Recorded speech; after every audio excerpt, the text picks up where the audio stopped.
Hello and welcome to the Strong, Healthy, Happy podcast. My name is Debra. I am here on this very early Sunday morning to record you this podcast episode, which I'm really quite excited to talk about. The title of the podcast is The Top 10 Barriers Women Over 40, Peri or Menopausal, the barriers they have when wanting to lose weight, feel healthier and happier in their bodies, and how to overcome them.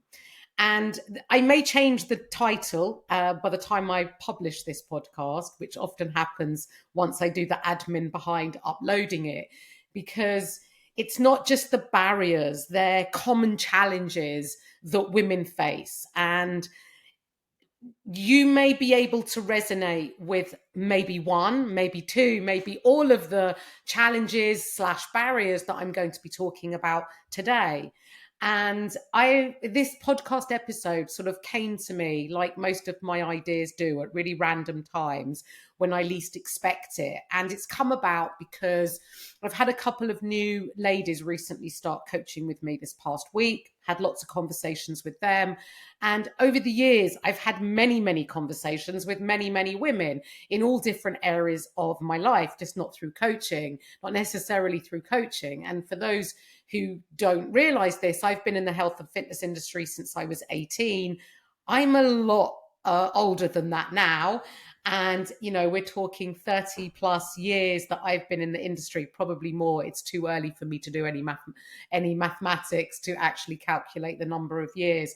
But I've had many, many conversations, and many of these barriers and challenges, whether you're over 40 or under 40, whether you're perimenopausal, menopausal or not, a lot of these challenges I know I have felt and faced in my past very early on, before I was as educated and have as much experience, both anecdotally and through my coaching experience, working with lots of different types of women who may face some of these barriers, all of these barriers, a few of these barriers.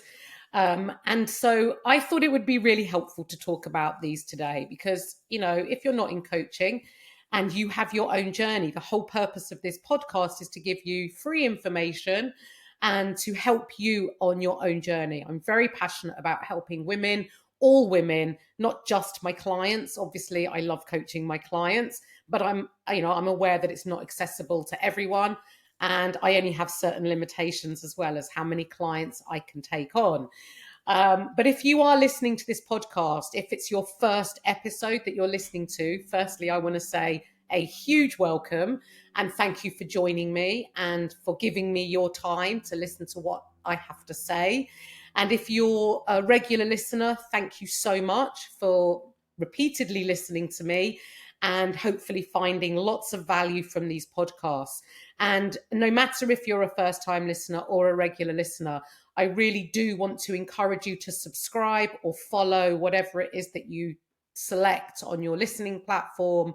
And please, please, please share me with your friends, no matter if it's in your WhatsApp chat groups, your Facebook groups, your Facebook page. If you have found a podcast episode particularly helpful, or the podcast in general, please do share it, because the purpose of this podcast is to help as many women as possible through the information that I share on this podcast. And if you're benefiting, I'm sure that you have other women, female friends or family who would benefit too. So please do share.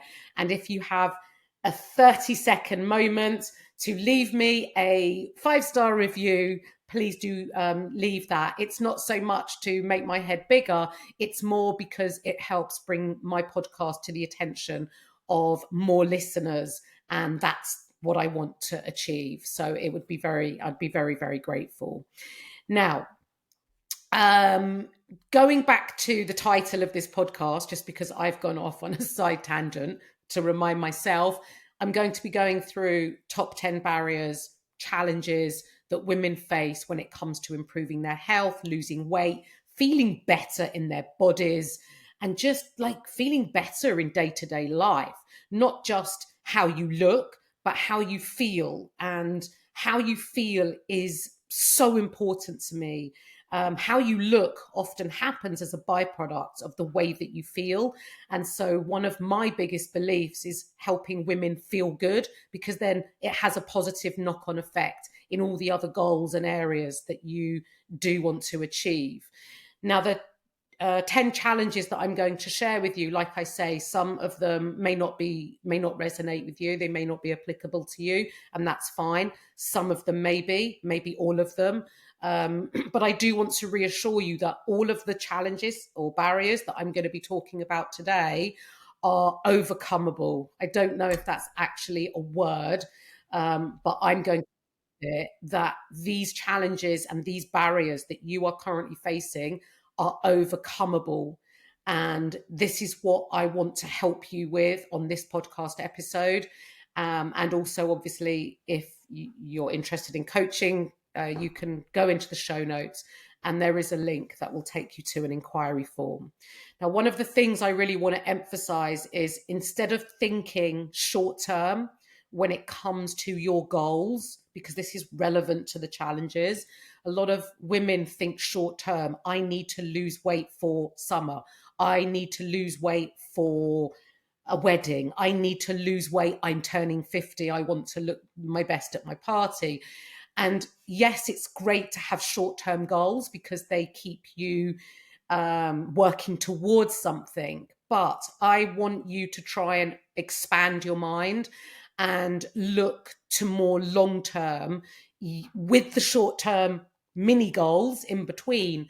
But when you start thinking long-term and you start thinking about prioritizing and thinking about your long-term health, not only will you achieve those short-term goals that you have, but you will also learn the behaviors and the habits to maintain the results that you get and even continue to improve on them as you go through life long term, as opposed to aiming for short-term results, achieving them, and then thinking, oh, right, what now?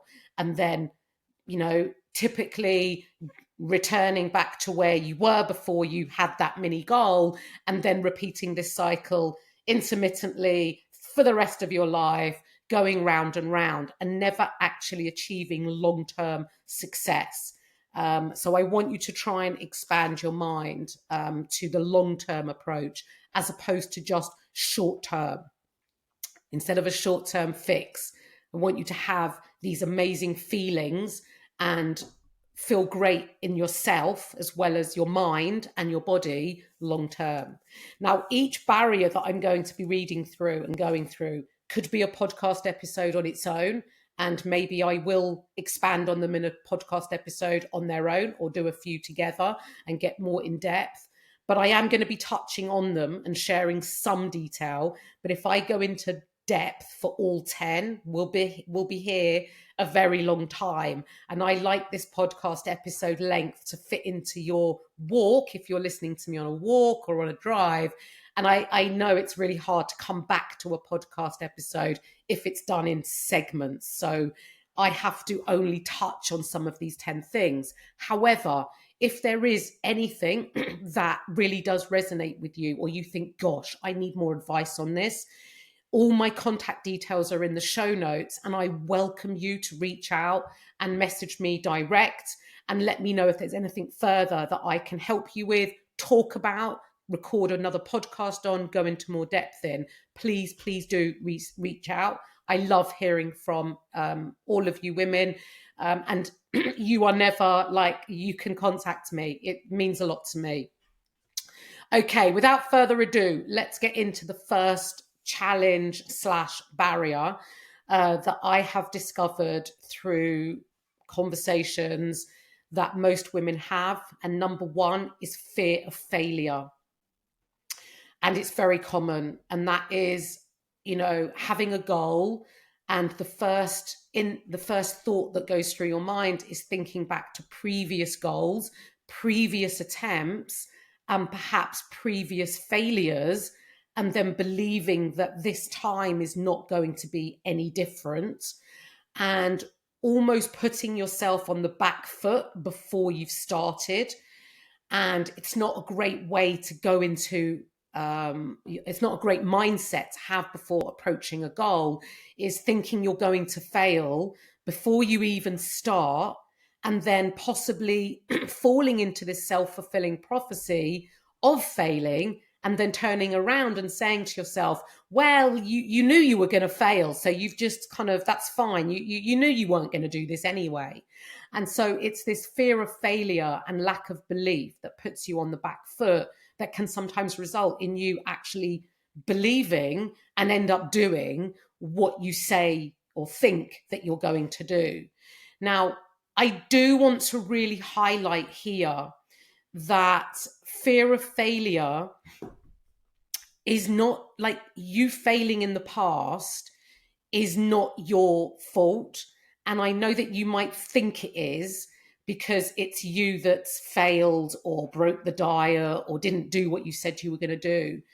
But I do want you to just take a step back from yourself and recognize, even though I don't know you personally or who's listening to this, from my experience, it's not the person that has failed per se. It is the approach, it is the beliefs, it is the setup, the expectations, and many of the 9 other points I'm going to go through that has led to the failure. It's not a you problem, it's a them problem, and it's a everything that you've done problem that has contributed to you failing. And it's very important that you wipe your slate clean and truly believe that this is possible. And I guess this is the goal of the podcast. By the end of this podcast, you're going to change your beliefs and really believe that you can succeed in the goals that you have.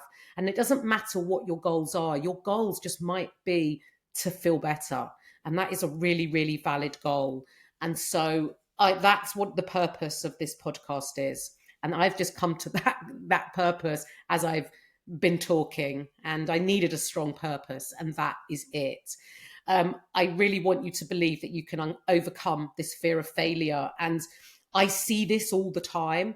Most women who want to sign up for coaching, one of the biggest things that holds them back from, clicking the payment link to commit is, am I going to get the results for what it's costing me because I fail at everything else? Why is this going to be different?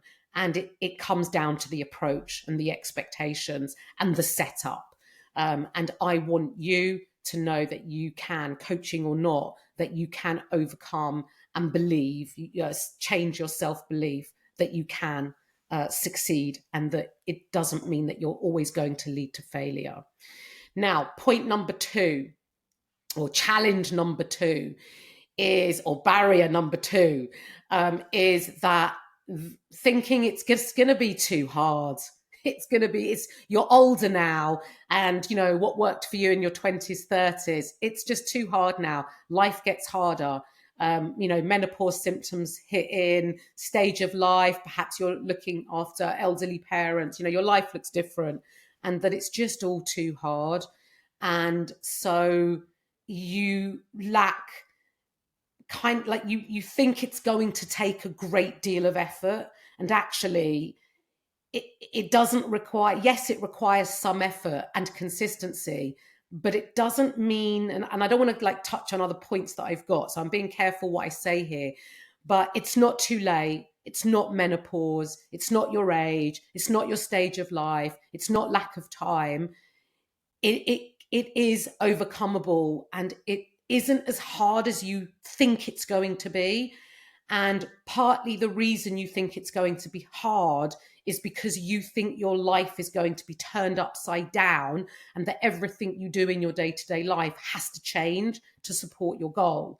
But when your approach is done right, it's about looking at your life and the life that you lead now, and how to make small changes to help make you feel better and make the progress towards your goal, no matter how slow. A forward trajectory is making progress. Doesn't matter how slow. So it's never. I want to reassure you that it's not too late. It's not menopause. It's not your age, and it doesn't need to be too hard. It is overcomeable. Number 3, a resigned mindset. Now, I'm going to be really honest. I put in here, I labeled this number 3, lack of self belief. And then I thought, that's not the right terminology. And I did use ChatGPT to find a different terminology to describe what it is that I'm going to talk to you about in point number 3. And I don't like ChatGPT because I don't like the way it writes things. And I want to talk how I speak and write how I speak. But actually, I thought this this retitlement of self belief to a resigned mindset was pretty spot on. And a resigned mindset is believing that change is no longer possible.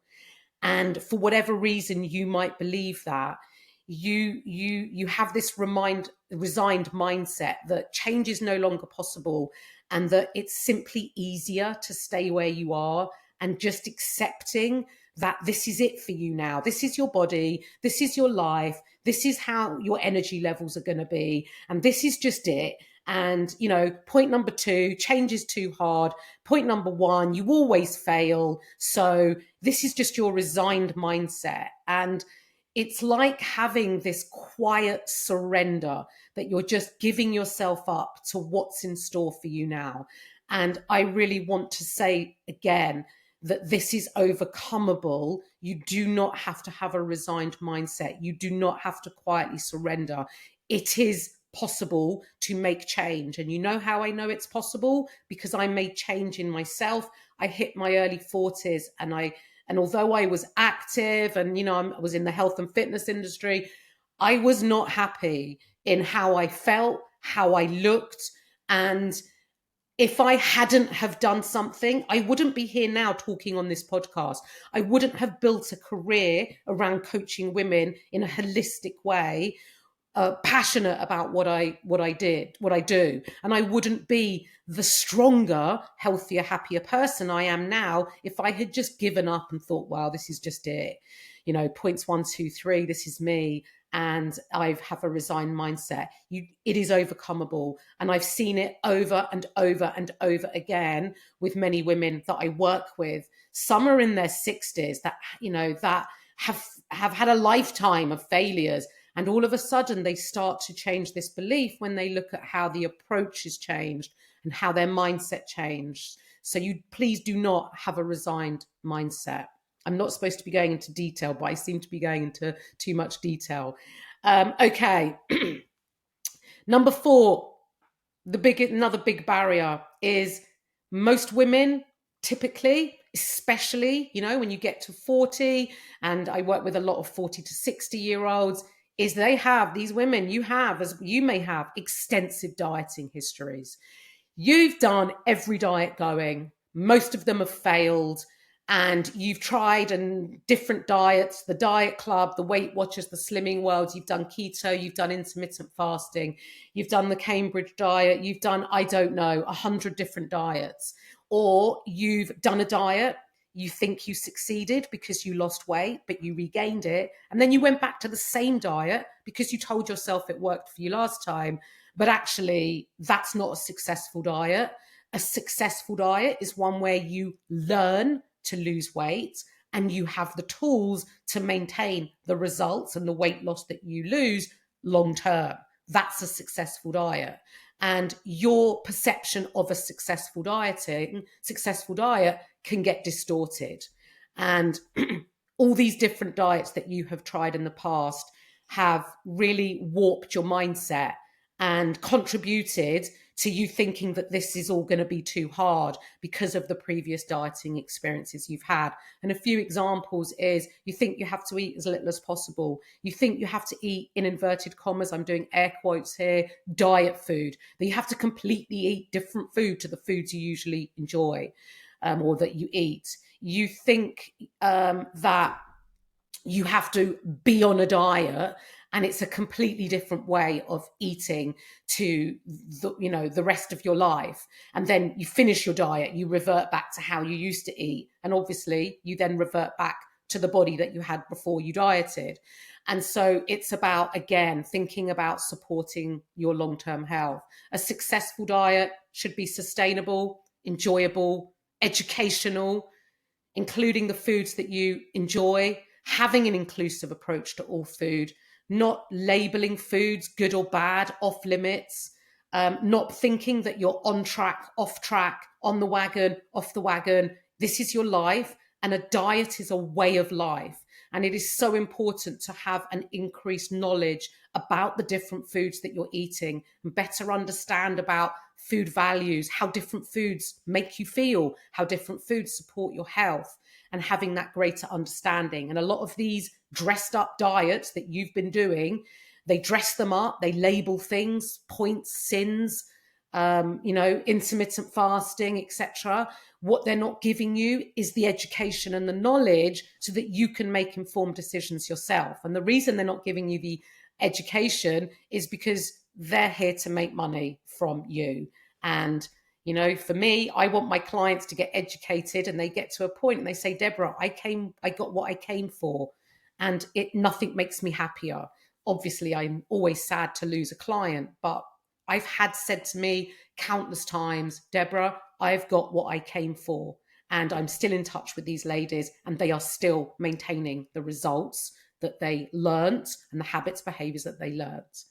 I also, the other big point that I've just missed off about what a successful diet is. A successful diet also means having the tools to eat out, socialize, and stay mindful of your goals, enjoy your social occasions, but understand how your choices can be made to support your goals whilst also enjoying life.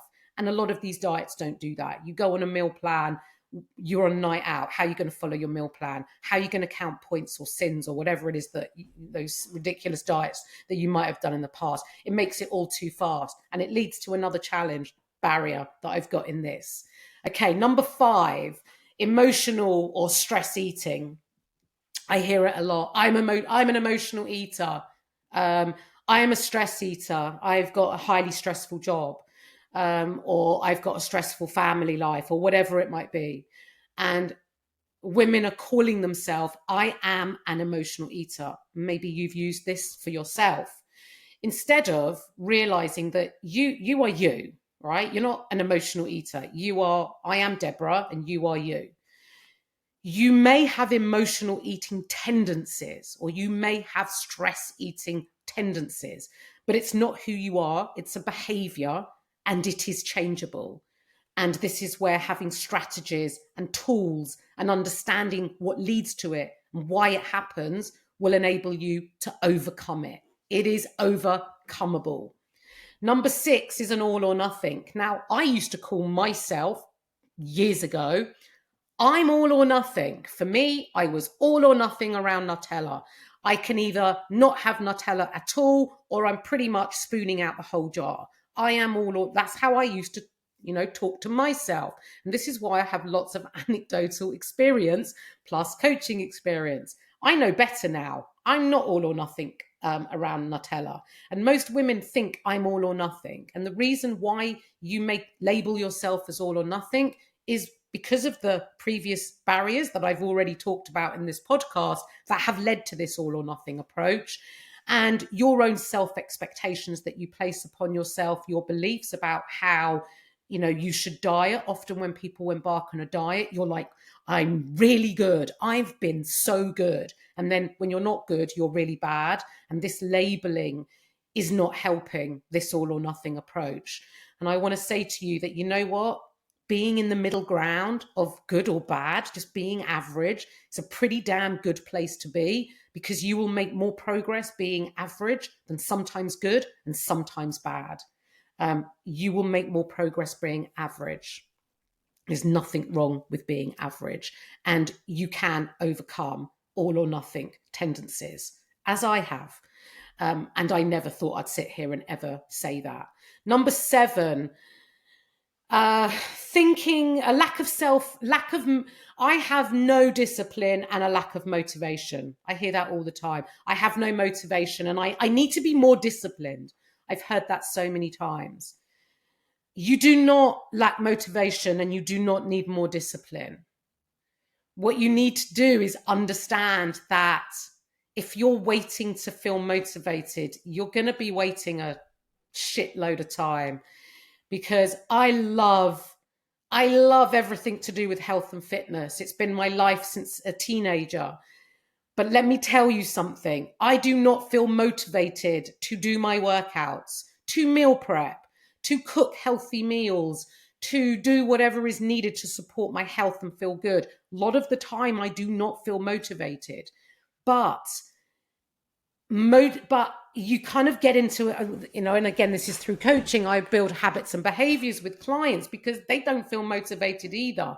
And when you realize that motivation isn't a feeling, you won't wait for it.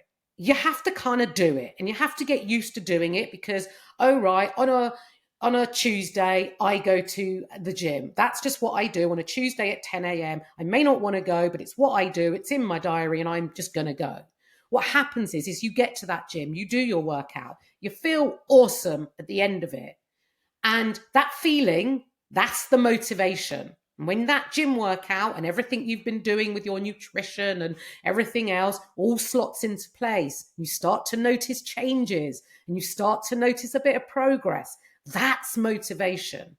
That's the feeling of motivation. And that's what fuels you to do all those things that you don't want to do. And most of the time, none of us want to do them because there's always something better that we'd rather be doing, or something that we kind of, it's just, we don't feel motivation. And a lot of the time when I talk about discipline, to some degree, discipline isn't a dirty word, but I don't want you to be relying on discipline. I want you to build the framework, the foundation and the structure so that you don't have to rely on discipline. And what often happens is all those past diets you've done and all those other points in this podcast that I've talked about, it's about, what you may have done in your past hasn't taught you how to build that framework, structure, habits, so that you rely less on discipline. Sometimes we do need to dig deep and find a little bit of discipline, apply a bit of discipline to ourselves, parent ourselves in the same way we do our kids, but we don't want to rely on it. So it's about your approach, it's your mindset, it's your setup. And also not having it leads back to all the previous points that the barriers that I've talked about. Number 8, another barrier is, it's not so much a barrier, it's more of a point actually, is you're putting your efforts in the wrong place. And when I say you're putting your efforts in the wrong place, I'm talking in terms of exercise. You're doing body combat, body attack, you're doing body pump, you're doing yoga, you're doing Pilates, you're doing all these different classes. You start running because, hey, running burns calories. That's going to be really conducive to my weight loss goal. You do all these things. Now, I want to caveat, I am a huge supporter of women moving their bodies in any way that they enjoy and that they choose to do. I understand classes are social and it is important for social connection. And what better than exercising and having social connection together? I am a huge advocate of running. I had a running club for 14 years and I still run, beyond the days of leading sessions in my running club. But I don't run to lose weight. I don't run to achieve my goals. If your goal is to tone up, you have to do the right type of exercise to support that goal. Now, it doesn't mean that you can't do a class. Why not? You can incorporate that into your routine. However, if you want to improve your long-term health, and by long-term health, I mean your quality and quantity of life, manage menopause symptoms and reduce the risks that are associated with menopause, like reduced bone density, heart disease, cardiovascular diseases, long-term health risks like obesity, diabetes, certain cancers, all-cause mortality, which is basically any reason for death. Strength training is going to be your best friend. Now, I know that it's a very buzzword at the moment. Everyone's talking about it. You've heard about it. You need to be doing it. But, I get that it's hard to understand where to start.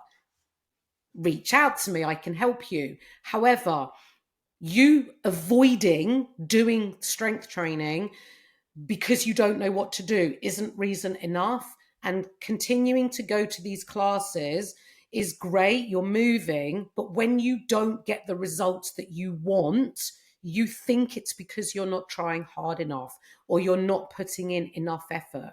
And it isn't those reasons. It's just you're putting your efforts in the wrong place or not enough in where you need to place them. And that leads me into number 9, and I've called it gym phobia. Fear of getting in the gym because you don't know what to do. You think you're going to look silly. You think everyone's going to stare at you. You walk in and they're going to know she's new. She don't know what she's doing.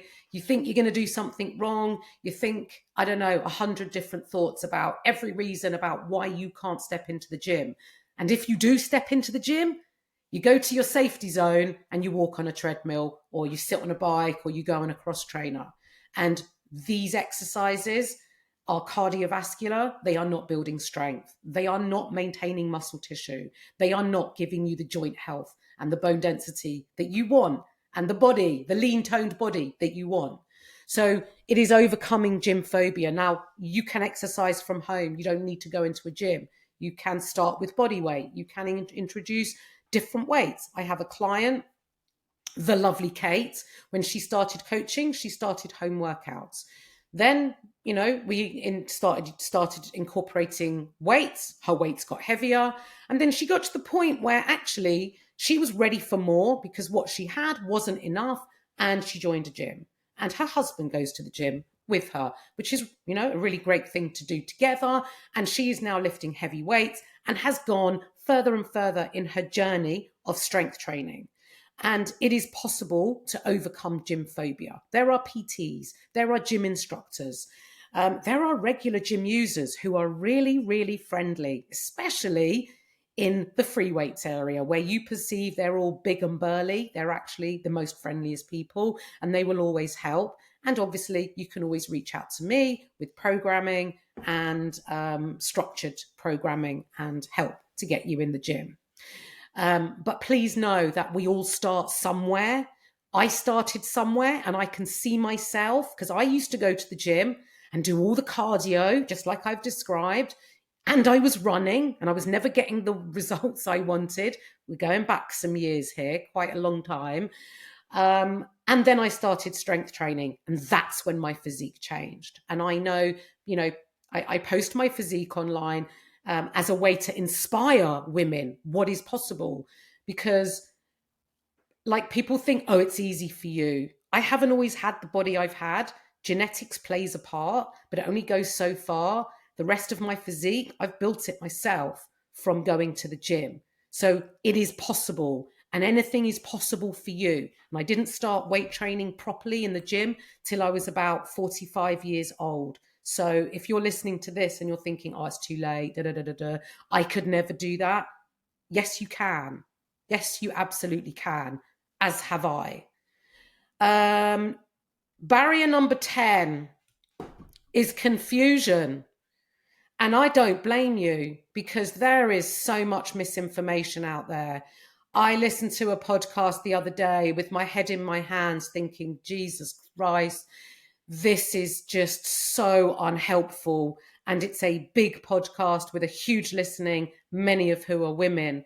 And there are other podcasts, many that are, with these hooks that draw you in, make you question everything you're doing.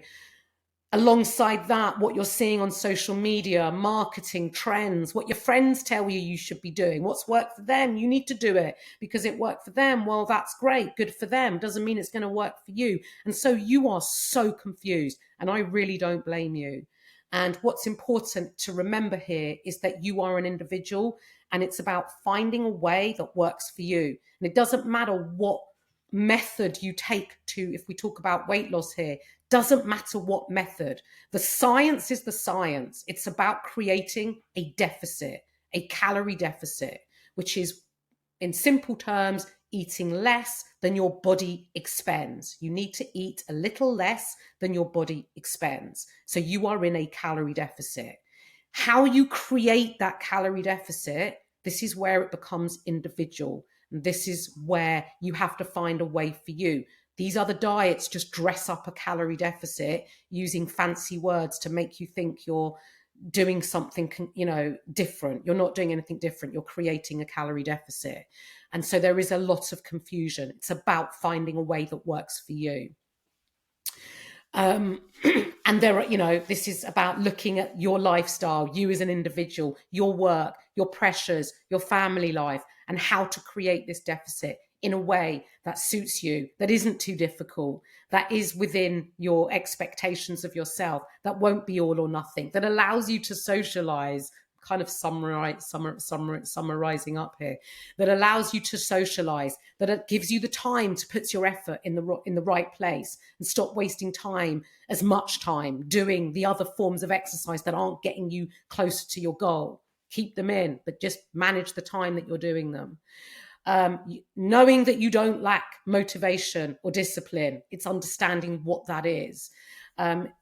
You can absolutely achieve your goal, make progress. Remember, there's no rush to get to the end goal.